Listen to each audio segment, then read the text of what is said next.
This video shows how I temporarily change my mannequin's makeup from this to this. I create peel off lip colour, removable eyebrows, peel off winged eyeliner. I temporarily add new eyelashes. Perfect techniques to give your mannequin a spooky new look for Halloween.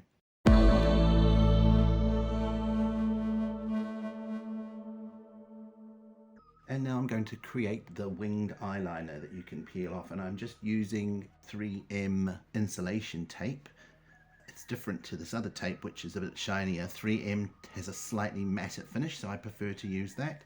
This piece of tape's about 9 centimeters long, and I'm just marking the middle. I've got a protractor, cutting it straight through, and I'm going to try and avoid that 3M logo that you can see.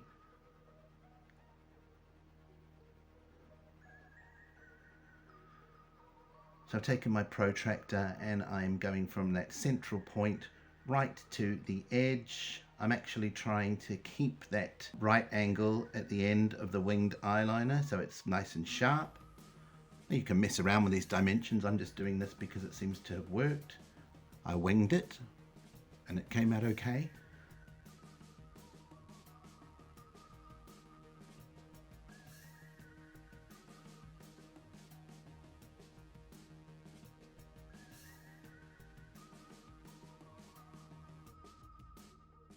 Now I'm just marking down about 5 millimeters, and I'm taking my protractor again and I am just scoring another line that is parallel to that first curve.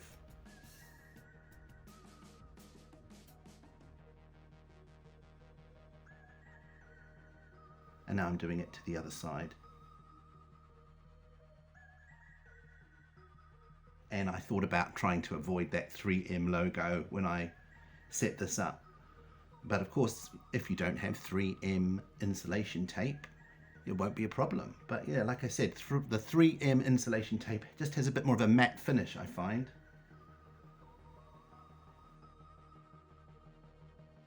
I'm coming in about 10 mil, and I am going to connect that point with the very tip of the winged eyeliner.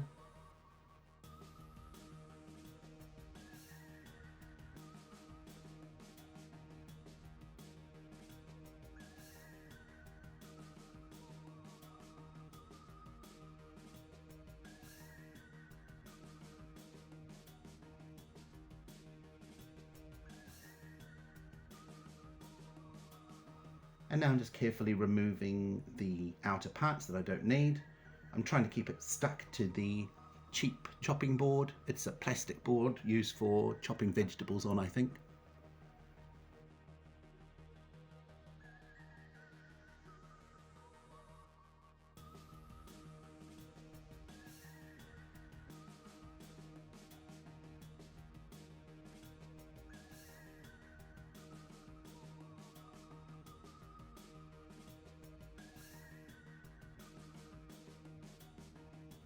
And I just keep that for later on. Now I've got PVA glue, white glue, whatever you call it where you're from. I've got some nylon thread, a very fine nylon thread, a cheap boar bristle brush, and some blue tack.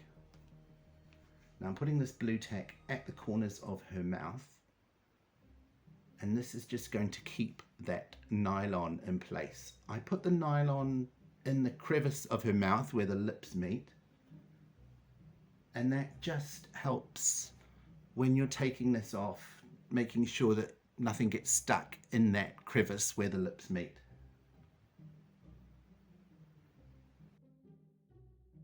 And I'm just painting on quite a heavy layer, quite a heavy uniform layer of white craft glue, and trying to embed that nylon in the glue. And you wouldn't want to do this to any mannequin that you absolutely love their paint. I'm lucky I can repaint my mannequin if something untoward should happen. But if you have a mannequin and you absolutely love its paint job, I would do some tests first. Maybe you could put some white craft glue on the crown of her head and make sure that it doesn't stick. Yeah, you want to make sure that this will peel off. So I'd do a little test first. Now I'm going over the eyebrow.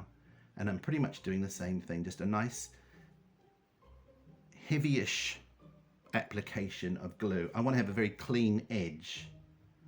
That's what I'm trying to create here. So it's either there or it's not. None of this sort of fine tapering out around the edges of the glue. Right, now it's dry. The first coat's dry, and I'm putting another heavy coat on, and I'm actually going outside her lip line. And I know what kind of lip I'm going to paint, and I've just extended it a little bit further.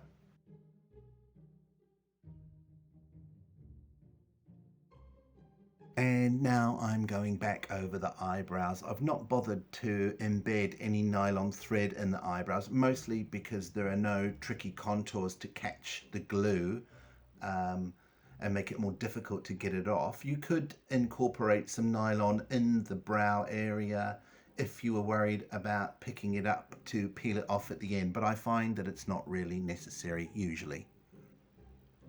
I've got this thick blue rubber band, and I find it really useful to help me decide what kind of brow I'm giving my mannequin. You can get a good preview to the expression that you're creating, and it also gives you a nice solid edge to paint around when you're creating your initial paint strokes. Here I'm using another piece of insulation tape that works as a guide to show me where the ends of the eyebrow should be. I make it travel in as straight a line as possible from the edge of the nose past the corner of the eye, and where it hits the rubber band is where the end of the eyebrow should be. And you can measure it or you can just eyeball it, but it'll tell you how symmetrical your eyebrows are, and that's great before you painted them in. I've got titanium white, cadmium red and lamp black oil paint and a very fine brush. Some cotton buds, a very cheap, fine makeup brush. I've mixed up 2 shades of grey. I'm using the darker shade to just paint a very fine line from the end of the insulation tape, just to not quite where the brow is going to finish, in the center of your forehead there on the brow bone.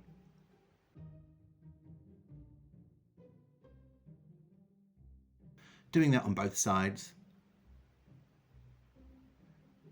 And I'm trying to get this as fine as possible.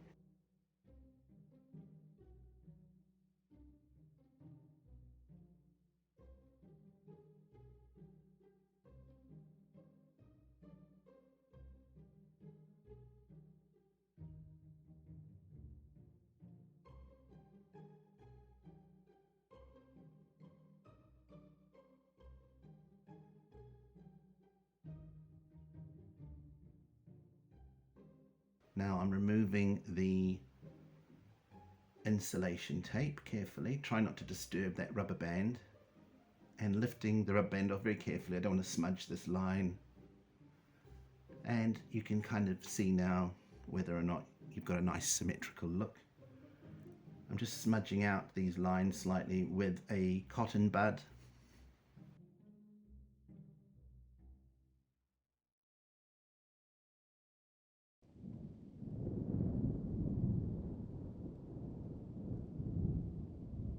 Now I'm just taking that cheap eyeshadow brush and just blurring the line a little bit, dragging it towards the center and out towards the outer edge at the temple.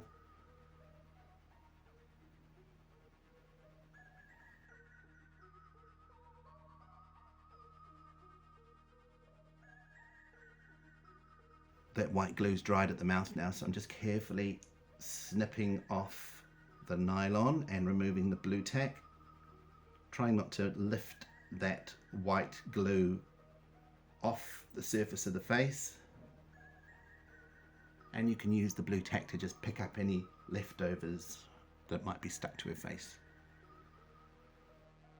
I have medium cadmium red here, and I'm painting the outline of her lip. I just wanted to get the lip painted before I finish the brows.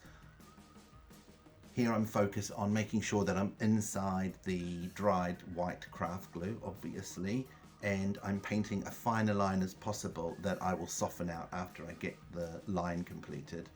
Just using the soft eyeshadow brush to blur this line slightly.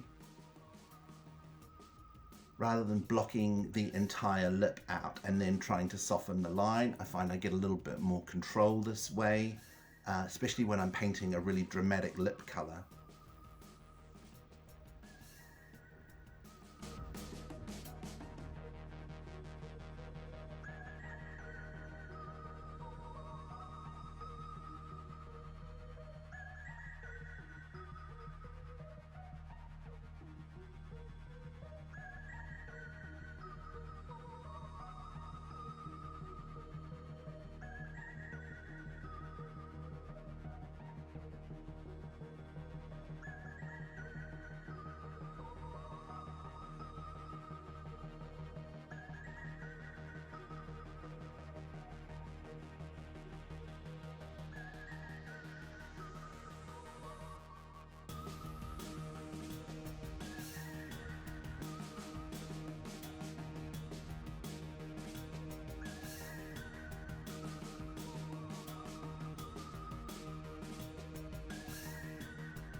Right, now I've got the lighter shade of grey.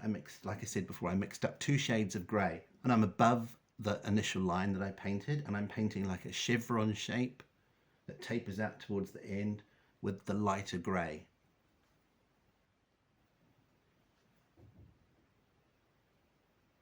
It's like a tadpole, slightly triangular. And now I'm dragging it towards the middle. Bit like a snake. I don't know what kind of shape. An eel. I don't know what kind of shape it is.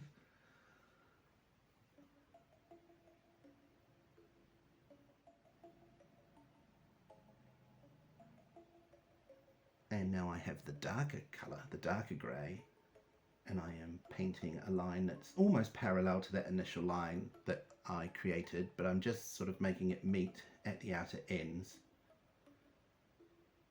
And this is the darker grey, like I just said. And it'll just give a subtle variation to it. Because these eyebrows are just basically strips, having a little bit of tonal variation mixed into the eyebrow this way is quite a good way of trying to make it look a little bit less graphic and a little bit more naturalistic. I mean, a Morticia Gothic look can handle a very hard eyebrow, so it's perfect for this kind of thing. Perfect for a Halloween eyebrow, put it that way. Or a Rocky Horror eyebrow, or a glam rock eyebrow, or something that's hard. Right, I left it for about an hour or so, and I just tested it to make sure that it dried a little bit. And now I'm just taking that soft bristle brush and I'm just running along it and dragging it out towards the edge very slightly and a little bit more towards the center to soften that center point of the eyebrow.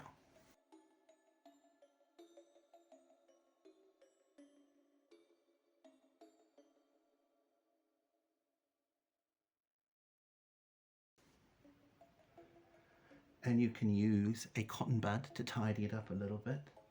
And I've got some translucent powder and some of those little cheap cotton, whatever they are, pads, makeup pads, and I'm just tapping onto the glue, careful not to smudge the paint, to just dull the shine where that white craft glue is.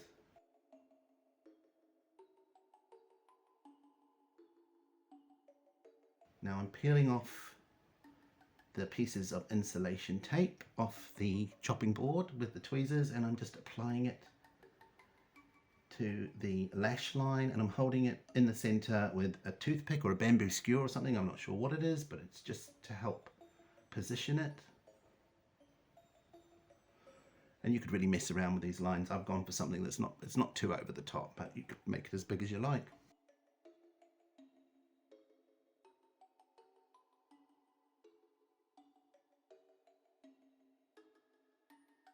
And obviously you don't want to scratch the paint with your needle nose tweezers. Now I have magnetic eyelashes. I've never understood why a woman would want to wear magnetic eyelashes, but they are perfect for a mannequin. And they just clip on like this, and it gives a much heavier look to that top lash. Totally non-committal, and it creates a lot more drama, obviously. And when it's time to take your lipstick off, you just peel it off like this. Now this is another lip that I've done at a different stage, obviously, but you can see how easy it is to take it off. As long as you stay inside the white craft glue, it will come off. It might change the texture of the paint underneath a little bit. These lips were quite glossy before I did this, and I've taken this off and it has dulled the shine a little bit, but I'll just paint some more varnish over the top of them. And this is with the temporary lip paint, and this is what it looked like after I removed it. And here she is with her Gothic makeover. Thanks for watching. Please like, comment and subscribe if you can. That will really help. Thanks a lot, and have a good Halloween. Bye.